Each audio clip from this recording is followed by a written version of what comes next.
사실 이런 수술들은 어떻게 보면 쌍꺼풀 수술보다는 조금 더 뭔가 마이너틱한 혹은 좀 더 예뻐지려고 하는 욕심에서 하는 수술이 아닌가라고 생각을 하실 수가 있는데, 사실 이제 꼬막눈을 갖고 있는 경우에는 쌍꺼풀 수술만으로는 정말 뭐 예뻐지는데 조금 무리가 있다고 생각이 돼서 반강제적으로 이제 앞트임이나 뒤트임 같은 것들이 동반돼야만 되는 경우도 간혹 있습니다. 안녕하세요. 스타트 채널의 한바람 원장입니다. 우리가 굉장히 작은 눈을 꼬막눈이라고 많이 얘기를 하거든요. 오늘은 꼬막눈 탈출법에 대해서 말씀드리도록 하겠습니다. 자, 우리가 꼬막눈이라고 하면 사실 그냥 눈이 그냥 기본적으로 작은 눈들을 꼬막눈이라고 하는 경우가 많은데, 사실 조금 더 디테일하게 들어가서 꼬막눈의 정의는 이제 눈의 세로 길이에 비해서 가로 길이가 굉장히 짧은 경우를 얘기를 하거든요. 그래서 눈 위보다는 가로 길이가 작으니까 뭔가 땡글한 느낌이 나면서 굉장히 작으니까 이거를 꼬막처럼 생겼다고 해서 꼬막눈이라고 하는 거죠. 그러면 꼬막눈의 특징은 어떤 것들이 있냐면, 일단은 꼬막눈은 몽고주름이 굉장히 많이 발달을 해 있기 때문에 눈 사이가 굉장히 멀어 보입니다. 그렇기 때문에 눈 앞쪽은 뭔가 굉장히 닫힌 느낌을 받게 되고요. 자, 두 번째로는 눈 바깥쪽도 굉장히 짧거든요. 이 짧기 때문에 눈 꼬리에서 뭔가 이게 머리카락이 시작하는 부위 쪽으로 갈 때 굉장히 뭔가 먼 듯한 느낌? 여백이 되게 많은 느낌을 받게 돼요. 거리가 굉장히 멀어 보입니다. 그래서 이제 눈꼬리가 닫혔기 때문에 생기는 증상이라고 할 수가 있고, 이제 마지막으로는 이 눈꼬리가 닫힌 눈꼬리가 어떤 식으로 형성이 되어 있냐면, 측면에서 봤을 때는 이 하안검이 굉장히 위쪽으로 싹 올라가서 꼬리가 위쪽에서 붙은 것처럼 형성이 되어 있어요. 이런 느낌도 측면에서 봤을 때는 굉장히 답답한 인상을 주게 되거든요. 이런 전체적인 특징이 합쳐졌을 때 꼬막눈이다 라고 말을 할 수가 있을 것 같아요. 자, 그러면 이제 꼬막눈 같은 경우에는 사실 쌍꺼풀 수술만 했을 때는 굉장히 어색하게 모양이 나타나는 경우가 많거든요. 몽고주름이나 뒤쪽으로 닫힌 느낌을 해결하지 않고 쌍꺼풀만 하게 되면 뭔가 눈이 굉장히 다시 동그래져요. 이게 뭔가 눈이 좋게 얘기하면 살짝 귀여운데, 좀 나쁘게 얘기하면 굉장히 답답한 느낌을 좀 받게 되는 게 꼬막눈을 갖고 있는데 쌍꺼풀 수술만 하신 분들의 특징인 것 같아요. 그러면 이런 꼬막눈들을 어떻게 탈출을 해야 되냐면, 사실 간단하죠. 앞쪽이 막혀 있으니까 앞쪽을 좀 터주면 되고요.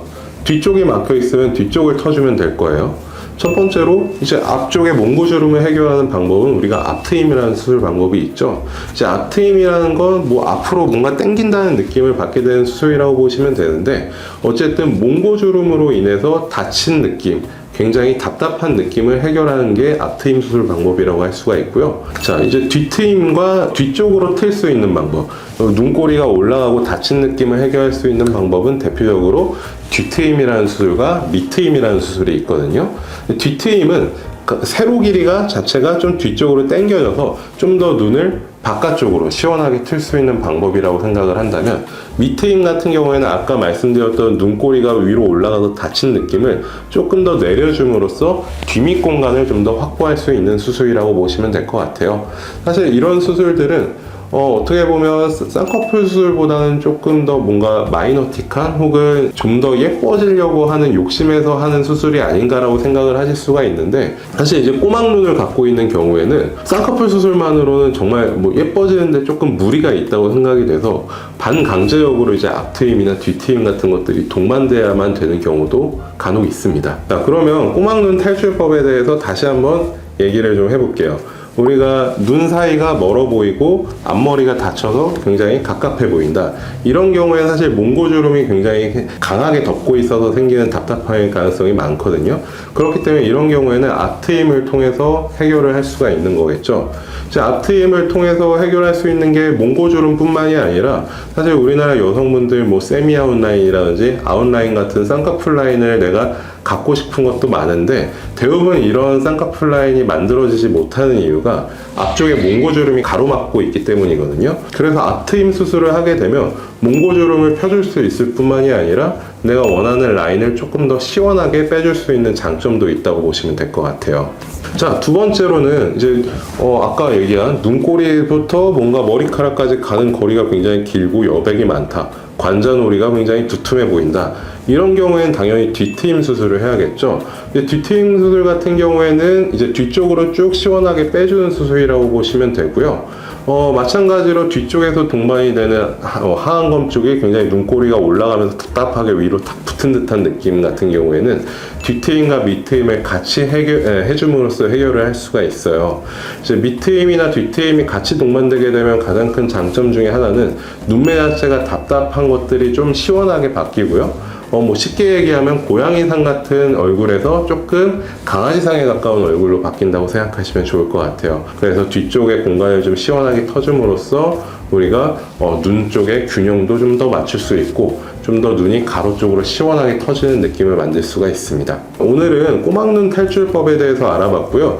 사실 이제 젊은 여성분들 같은 경우에는 꼬막눈 하면 직관적으로 떠오르는 이미지도 있고 내가 어떤 수술을 해야 되는지 대부분 정확하게 알고 계시는데 조금 연세가 있으시거나 이제 중년 이상의 분들은 사실 수술 상담을 하러 오셔가지고 내가 눈이 굉장히 답답한데 나는 이거를 어떻게 해결을 해야 될지 모르겠다라고 말씀을 하신 분들도 굉장히 많습니다.